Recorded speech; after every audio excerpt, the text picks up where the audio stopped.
আইসের অভিযান কিংবা ডিপার্টমেন্টটা তো অনেক আগে থেকে আছে, এটি তো আসলে অভিযান চালায়, সব সময় চালায়। আমরা দেখতে পাচ্ছি যে জো বাইডেনের সময় প্রতিদিন গড়ে 311 জন করে গ্রেপ্তার করা হচ্ছে। আসলে নিরাপত্তা এবং অর্থনৈতিক এই দুটো কারণেই তো মানুষ নিজের দেশ ছেড়ে সাউথ আমেরিকার দেশগুলো আসছে। নিঃসন্দেহে আগের অভিযানগুলো আপনারা দেখেছেন, কিংবা ডোনাল্ড ট্রাম্প যখন প্রথম দফায় ছিলেন তখনকার সময়টাও আপনার দেখার সুযোগ হয়েছে। এবারের অভিযানটা এত ব্যাপক আকার কিংবা ব্যাপকতার সঙ্গে করার পিছনে আসলে এইখানকার উদ্দেশ্যটা কি? যেটাকে বলা হচ্ছে যে একটা গণহারে যেটা করছে আর কি, এটা কিন্তু খুবই অমানবিক। এদেশটা কিন্তু ইমিগ্রেন্টের দেশ, আমাদের মনে রাখতে হবে। হ্যান্ডকাপ লাগিয়ে পাঠানো হয়েছে, এটা কিন্তু আমরা বলি এটা মানবতার দেশ। কোথায় সেই মানবতা? আপনি তাকে ক্রিমিনাল, আপনি তাদেরকে এইভাবে পাঠিয়েছেন। শেষটা কোথায় সময় বলে দেবে, এটা প্রেডিক্ট করা খুব কঠিন, কিন্তু খুবই দুঃখজনক। ইমিগ্রেন্টরা এখানে এসে সাকসেসফুল হয়, এই এন্টার ইমিগ্রেন্ট পলিসি করে তাদের সবচেয়ে সুপারস্টার যে ইলন মাস্ক, তারা অবাঞ্ছিত ঘোষণা করে দিবে, কারণ Elon Musk is not originally from America, সে সাউথ আফ্রিকান ইমিগ্রেন্ট।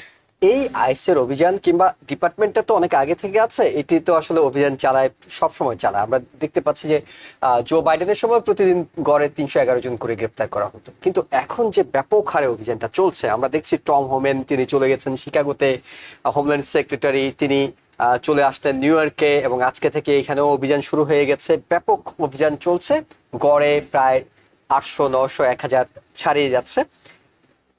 অন্য অভিযানগুলোর তুলনায় এখানে একটা পার্থক্য তৈরি যেটি হচ্ছে, সেটি হলো যে আগে যারা হয়তো কোনো একটা আইনি প্রক্রিয়ার মধ্যে ছিলেন, তারা নথিভুক্ত নয় কিন্তু আইনি প্রক্রিয়ার মধ্যে ছিলেন, তারা নিশ্চিন্তে ছিলেন না আমরা আইনি পথে আছি, আমি কোনো অপরাধ করছি না, আমি আমেরিকার যে সুযোগটা দিয়েছিল সেই সুযোগ অনুযায়ী আমি এখানকার নাগরিকত্বের জন্য আবেদন করেছি, আশ্রয় প্রার্থনা করেছি। কিন্তু তাদের এখন সবার ঘুম হারাম হয়ে গেছে, অর্থাৎ তারাও সবার দৌড়ের উপর আছেন, কারণ বলা হচ্ছে কাউকে ফ্রি কোনো পাস দেওয়া হবে না। এবং টম হোমেন বলছেন যদি তুমি ইলিগালি থাকো তবে you are on the table, তুমিও টার্গেটের মধ্যে আছো। কিন্তু শুরুতে আমরা শুনতাম অপরাধীদেরকে ধরা হবে, যারা অপরাধের সঙ্গে যুক্ত তাদেরকে ধরা হবে। গোলাম মাতবার, আপনার কাছে জানতে চাই যে মানে এই নিঃসন্দেহে আগের অভিযানগুলো আপনারা দেখেছেন, কিংবা ডোনাল্ড ট্রাম্প যখন প্রথম দফায় ছিলেন তখনকার সময়টাও আপনার দেখার সুযোগ হয়েছে। এবারের অভিযানটা এত ব্যাপক আকার কিংবা ব্যাপকতার সঙ্গে করার পিছনে আসলে এইখানকার উদ্দেশ্যটা কি? এটাও তো আসলে president Trump is all right, he said it right before, তার ইলেকশন পার্টি প্ল্যাটফর্ম, পলিটিক্যাল প্ল্যাটফর্মের সময় সে বলেছেন সে করবেন এটা। সবচেয়ে বড় কথা হচ্ছে এখন এদেশকে বলা হয় মানবতার দেশ, হিউম্যান রাইটস এর দেশ, রাইট? কিন্তু সেই যদি আমরা চিন্তা করি, বা আপনি যে সাঁড়াশি আক্রমণ যেটা সে করছে, সে বলছিল এটা করবে আর কি, এবং সে করছে। এখন দেখেন এখানে এটিএফ থেকে আরম্ভ করে, এফবিআই থেকে আরম্ভ করে, এমন কোনো প্রতিষ্ঠান নাই, আইস থেকে আরম্ভ করে, যে প্রত্যেকে, আপনি বলেছেন যে কয়েকজন মানে যে জার, বর্ডার জার সে চলে গিয়েছেন ইলিনয়, ডক্টর ফিলও চলে গিয়েছেন ইলিনয়, এবং আরো যে যারা তাকে ওই সময় লয়ালটি শো করার জন্য তারাও চলে গিয়েছেন, অর্থাৎ এটাকে একটা ফোকাস করার জন্য। জি, তো এখন দেখুন ইলিনয়ের যে গভর্নর পিস্কার আর কি, সে নিজেও বলেছেন যে দেখো, আমরা এখানে যারা অপরাধী আছে তাদেরকে ডিপুটেশন করলে আমাদের কোনো কারো কমপ্লেন নাই, এবং ইলিগালের কথা বলা হচ্ছে যে তার তো এবং আপনি বোধহয় স্যান হোজের যে মেয়র, সে খুব সুন্দরভাবে বলেছেন ক্যালিফোর্নিয়া নিয়ে, সেখানেও তো আপনার সাহসী আক্রমণ হচ্ছে, সেখানে বলছে। এবং দেখা যাচ্ছে এখানে ঢাকা যে ডেফার্ড অ্যাকশন প্ল্যান, যেটা আর্লি অ্যারাইভালের জন্য যারা, তাদের ভিতর দেখা যাচ্ছে এখানে গ্র্যান্ডফাদার পর্যন্ত আছে, তাদের ছেলে 20 বছর আছে, অর্থাৎ ইরেসপেক্টিভ অফ এনিথিং, যেটাকে বলা হচ্ছে যে একটা গণহারে যেটা করছে আর কি, এটা কিন্তু খুবই অমানবিক। এদেশটা কিন্তু ইমিগ্রেন্টের দেশ, আমাদের মনে রাখতে হবে। প্রথম দিন সে এক্সিকিউটিভ অর্ডারে কি করেছেন, সে বলেছেন যে যারা those who are like asking for refugee, request appeal for refugee or file application for refugees, they will be stranded in Mexico. কতদিন থাকবে মেক্সিকোতে? এবং দেখুন আরো সে বলেছে যে রিফিউজি রিসেটেলমেন্ট সেটা স্টপ করে দিয়েছেন, এবং 5 লাখ মতো বোধহয় হাইটি, ভেনিজুয়েলা এবং আরো কয়েকটা দেশে থেকে বোধহয় আপনার নিকারাগুয়া, এই যে এদের যদি কোনো একটা আমেরিকাতে স্পন্সর থাকে তারা কিন্তু অ্যাপ্লাই করতে পারতো, সেটাও কিন্তু স্ট্যান্ডার্ড করে দিয়েছেন। সেটা প্রথম থেকেই বলেছেন যে সে ইমিগ্রেশন একটা সাহসী আক্রমণ করবেন। কিন্তু এখন কথা হচ্ছে যে মানবতার যদি আমরা চিন্তা করি, হিউম্যান রাইটস এর কথা যদি চিন্তা করি, যে এখানে অনেকগুলো কিন্তু তারা যেটা করতেছে আর কি, ইরেসপেক্টিভ অফ এনিথিং, যে ভিকটিম, যেমন আপনার যে aboriginal people, native American people, এরা কিন্তু অনেক সময় কিন্তু আইডি নিয়ে কিন্তু অনেকে যায় না, তাদের কিন্তু অনেকগুলোকে অ্যারেস্ট করা হয়েছে।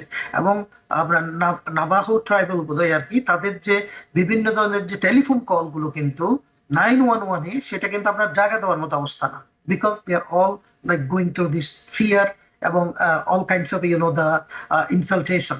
So this is what he said, but the problem is that these people actually they should look at, they should not do it like umbrella term, everyone fit under this, everyone is criminal. I think the motive হচ্ছে যেটা strategy, সেটাই হচ্ছে সবচেয়ে বড় সমালোচনার ব্যাপার, যে তারা irrespective of looking at people's status, looking at people, আপনি সিটিজেন, যেমন অনেক সিটিজেনকেও কিন্তু তারা কিন্তু আপনার এইভাবে ইনসাল্ট করছে। আপনার নিউ জার্সিতে হয়েছে, নিউ জার্সি নিউ ইয়র্ক একটা মাছের ডিপোতে গিয়ে হয়েছে। তো এখন দেখুন, সিটিজেন মানিয়ে দেশের একটা সিটিজেন, তাকে সিটিজেনশিপটা কিন্তু এমনি দেওয়া হয়নি। সিটিজেনও কিন্তু এটি যে ইনসাল্ট ফর দ্য সিটিজেন, তাদেরকেও কিন্তু অ্যারেস্ট করা হচ্ছে। সো অল দোজ থিং আমার কাছে মনে হচ্ছে যে এটা আর কি, যে ঘনহারে ইরেসপেক্টিভ অফ এনিথিং, যে সবাইকে ক্রিমিনাল মনে করে। এবং আপনি দেখুন এখান থেকে ডিপোর্টেশন যেগুলো করা হয়েছে, কোন দেশের জন্য, আপনার কলম্বিয়াতে তো পাঠিয়েছে, ব্রাজিলে যেগুলোকে শ্যাকলস করে আপনার তাদেরকে থেকে হ্যান্ডকাপ লাগিয়ে পাঠানো হয়েছে। এটা কিন্তু আমরা বলি এটা মানবতার দেশ, কোথায় সেই মানবতা? আপনি তাকে ক্রিমিনাল, আপনি তাদেরকে এইভাবে পাঠিয়েছেন। এবং ব্রাজিল কিন্তু এটা রিয়েক্ট করেছেন। কলম্বিয়া দেখুন, সে প্রথমে প্রটেস্ট করছে, কিন্তু আমরা জানি সাউথ আমেরিকান কান্ট্রি গুলো দিয়ে very much dependent on united states. আসলে এই যে বর্ডারের ক্রাইসিসটার পিছনে আমি একটাই কারণ, যেটা আমি আসলে ইমিগ্রেশনের উপর আমি পড়াইছি মাস্টার ডিগ্রিতে, এখানে সবচেয়ে বড় সমস্যা হচ্ছে জানেন, সাউথ আমেরিকান কান্ট্রি মোটামুটি প্রায় দেশে আমার যাওয়ার সুযোগ হয়েছে, enormous potential in those countries. কিন্তু আমেরিকান যে পলিসি গুলো, ডক্টর নাকিবুর ফরেন পলিসির কথা বলবো, এটা ফরেন ইকোনমিক পলিসির কথা আমি বলবো, এমন ভাবে তাদেরকে সাহায্য করা হয় যাতে so that they are going to become dependent on united states. তারা যদি ইন্ডিপেন্ডেন্ট হয়, আমরা সত্যিকার তাদের ডেভেলপমেন্টের কথা চিন্তা করি, আমাদের মেক্সিকো বর্ডারে কিন্তু এগুলো দেখতে হবে না, তারা আসবে না, কেউ নিজের দেশ কিন্তু ছাড়তে চায় না। মানুষ কেন দেশ ছাড়ে? যদি দেখে হিউম্যান রাইটস ভায়োলেশন হয় এবং ইকোনমিক প্রসপারিটির জন্য।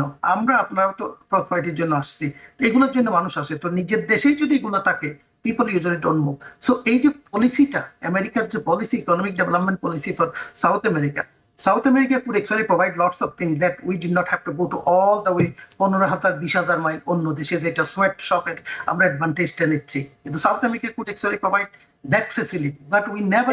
এটা খুবই গুরুত্বপূর্ণ বিষয় আপনি বলছেন, যে আসলে নিরাপত্তা এবং অর্থনৈতিক, এই দুটো কারণেই তো মানুষ নিজের দেশ ছেড়ে সাউথ আমেরিকার দেশগুলো আসছে। এবং আপনি ব্রাজিলের উদাহরণ টানছিলেন, যে মিলিটারি প্লেনে পাঠানো হয়েছে, তাদের হাত করা তো ছিলই, বলা হচ্ছিল যে অনেকে অজ্ঞান হয়ে গিয়েছিল সেখানে, কারণ সেখানে কোনো শীতাতপ ব্যবস্থা ছিল না। কলম্বিয়া তীব্র রিয়েক্ট করে শুরুতে তাদেরকে ফেরত পাঠিয়েছে, কিন্তু পরবর্তীতে তারা একটা সম্মানজনক অবস্থা নিয়েছে, তাদের মিলিটারি প্লেনে করে তারা ডিপোর্টেশনের সহযোগিতা করছে। এবং এই ল্যাটিন আমেরিকার দেশগুলো আগামী কয়েকদিনের মধ্যে তারা নিজেরা একটা বৈঠক করতে যাচ্ছে, অর্থাৎ এই ডিপোর্টেশনটা ডোনাল্ড ট্রাম্প যেভাবে করছেন, তারা হয়তো মোকাবেলায় কি করবেন। এই প্রসেসটা তো চলছে, এবং এটা কি ফরম্যাটে হচ্ছে এটা আসলে স্পষ্ট কেউ করতে পারছেন না এই কারণে যে আগের যে ক্র্যাকডাউনগুলো হয়েছে সেগুলোর সবগুলো থেকে এটি ধরনটা একটু ভিন্ন। কিন্তু আপনার কাছে একটা জায়গায় গিয়ে জানতে চাইবো যে শুরু হয়েছে, শেষ কোথায় হবে, কিংবা আইনি প্রক্রিয়ায় এটাকে কোনোভাবে থামানোর কি কোনো সুযোগ আছে নাকি? আমেরিকার আইনই বলছে এটা আইনসম্মত, এটা করা যাবে, মানুষ এসেছে, একসময় আমি সুযোগ দিয়েছি, এখন আমি দেবো না, আমি বের করে দেবো। আসলে এটার শেষটা কোথায় সময় বলে দেবে, এটা প্রেডিক্ট করা খুব কঠিন, কিন্তু খুবই দুঃখজনক। আমরা যদি দেখি, আপনি শুরুতেই যেটা বলেছেন যে ডিপোর্টেশনের প্রসেসটা কিন্তু একটা অনগোয়িং প্রসেস। আমরা ওবামার আমলেও দেখেছি, প্রেসিডেন্ট ওবামার আমলে দেখেছি, ডোনাল্ড ট্রাম্পের প্রথম আমলেও দেখেছি যে সর্বোচ্চ তিনি 2017 সালে 150,000 লোককে ডিপোর্ট করেছেন। তারপরে আমরা দেখেছি যে জো বাইডেনের আমলে এই সংখ্যাটা আরো অনেক বেশি হয়ে গেছে, তিনি 2024 সালে অলমোস্ট 250,000 মানুষকে ডিপোর্ট করেছেন। সো এই ডিপোর্টেশনের প্রসেসটা তো অনগোয়িং। সো ডোনাল্ড ট্রাম্প যে রেটরিকটা ইউজ করেন, যে ভায়োলেন্ট ক্রিমিনালরা এখানে এসে আমাদের সমাজকে নষ্ট করে দিচ্ছে, কেউ কোনো ইমিগ্রেন্ট যদি ভায়োলেন্ট ক্রাইমের সাথে জড়িত থাকে, এটা তো রেগুলার প্রসেসেই তাকে ডিপোর্ট করা হচ্ছে। তিনি তো এই সমাজের কোনো অংশ হতে পারবেন না। কিন্তু এখন যে কাজটা করা হচ্ছে, এবং যদি আমরা লিগালিটির প্রশ্নে আসি, তাহলে পরে যদি কোনো ব্যক্তি বিরুদ্ধে আউটস্ট্যান্ডিং অ্যারেস্ট ওয়ারেন্ট না থাকে, কিংবা তিনি কোনো ভায়োলেন্ট ক্রাইমের সাথে অভিযুক্ত না হয়ে থাকেন, তাকে কিন্তু স্টিল ডিপোর্ট করার পসিবিলিটি নাই। ইভেন কেউ যদি ইলিগাল ইমিগ্রেন্ট হয়ে থাকেন কিন্তু তার কোনো ধরনের অপরাধমূলক কাজের সাথে জড়িত কিংবা সহযোগিতার সাথে জড়িত না থাকে, তাকেও কিন্তু ডিপোর্ট করতে পারছেন, তাকে হয়তো বন্দি করে রাখছে ট্রাম্প। কিন্তু যে প্রসেসটার মাধ্যমে, মানে আগে যেটা ছিল সেটা হলো যে আইস বাড়ি বাড়ি গিয়ে খুঁজতো না যে কারা ক্রিমিনাল, কারা এই এই অপরাধের সাথে জড়িত। কারণ যারা অপরাধের সাথে জড়িত তাদের দ্বিতীয় অপরাধ করা কিংবা তৃতীয় অপরাধ করার সম্ভাবনাটা খুব বেশি, এবং সে সময় যখন তারা অ্যারেস্ট হবেন তখন খুব হিউম্যান ওয়েতে তাদেরকে ডিপোর্ট করা যায়। কারণ অপরাধ তো একটা হ্যাবিট। সো যারা অপরাধী তারা আবার অপরাধ করবে, এবং আইস বেসিক্যালি ওয়েট করতো তার জন্য যে আবার যখন অপরাধ করবে সে সিম্পল একটা ড্রাইভিং ইনসিডেন্টে পুল ওভার হলে পরেও সেখান থেকে যদি তাকে অ্যারেস্ট করা হয় তখন আইস উইল অ্যাক্সেস দ্যাট ডেটাবেস, ওখান থেকে করা হবে। এখন যেটা করা হচ্ছে এখানে ডিপোর্টেশনের চেয়ে একটা ভীতি সঞ্চার করা, এবং আপনি যেটা বললেন যারা লিগ্যাল প্রসেসের মধ্যে আছেন তারাও আতঙ্কের মধ্যে আছে। কারণ তাদেরকে যদি আইস ধরে ফেলে, অনেকেরই ল্যাঙ্গুয়েজ ব্যারিয়ার আছে, বলতে পারবে না, তাদেরকে অনেক ধরনের হ্যারাসমেন্টের মধ্যে তারা পড়বেন। আমেরিকাতে লিগ্যাল হেল্প ইজ এক্সপেন্সিভ। তো এই জায়গাগুলোতে আমি মনে করি যে সামাজিক সংগঠনগুলা, স্পেশালি ACLU এবং অনেক ধরনের লিগ্যাল অর্গানাইজেশন সাহায্য সহযোগিতা করছে। মুসলিম কমিউনিটির মধ্যে কেয়ার এবং MLF ব্যাপক কাজ করছে। কিন্তু এর বাইরেও স্থানীয় যে সমস্ত সামাজিক সংগঠনগুলো আছে তাদেরকেও এগিয়ে আসতে হবে, যাতে করে যারা অ্যারেস্ট হচ্ছেন আইসের এই হামলায় তারা যেন লিগাল সাপোর্টটা পায়। তারা যদি নিরপরাধ হন, তাদের বিরুদ্ধে যদি কোনো অপরাধমূলক কাজের কোনো সংশ্লিষ্টতা না থাকে, তাহলে কিন্তু এই রিপোর্টটা ডোনাল্ড ট্রাম্প এক্সিস্টিং লর মধ্যে করতে পারবেন, তাকে আইন চেঞ্জ করে। এবং গোলাম মাতবর ভাই যেটা বললেন যে কলম্বিয়ার সাথে যেটা করা হলো, মানে এটা একটা দিস ইজ টেক্সট বুক পুলি, যে বলা হলো যে তোমরা এই রিফিউজিদেরকে, এই ইমিগ্রেন্টদেরকে নিবা। যখন কলম্বিয়া রিফিউজ করলো, বলা হলো যে এদেরকে আমরা যে কোনো জায়গায় ফেলে দেব এবং 25% থেকে 50% ট্যারিফ আরোপ করব। একটা গরিব দেশকে একটা ধনী দেশ যদি এইভাবে মানে কি করার চেষ্টা করে, this is exactly what Donald Trump has done in his business practice. যে তিনি কিন্তু তার ছোট ছোট পাওনাদার যারা তাদেরকে এভাবে তিনি হি জাস্ট স্টিচ দেম। একই কাজ ছোট ছোট দেশগুলোর সাথে করছেন।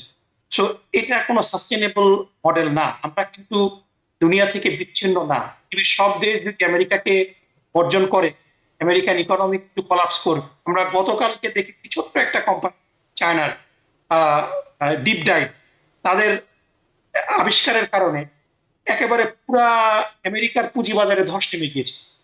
সুতরাং আমেরিকার যেই সুপ্রিমেসি দুনিয়ার সবার উপরে, এটা কিন্তু সামরিক শক্তির জোরে না, বুলির জোরে না, it comes from science and টেকনোলজিতে, এডুকেশনে আমেরিকার সুপিরিয়রিটি। এবং এটা অনেকাংশে ডিপেন্ড করে এই কারণে যে আমেরিকা ইমিগ্রেন্টদের জন্য, ইমিগ্রেন্টরা এখানে এসে সাকসেসফুল হয়।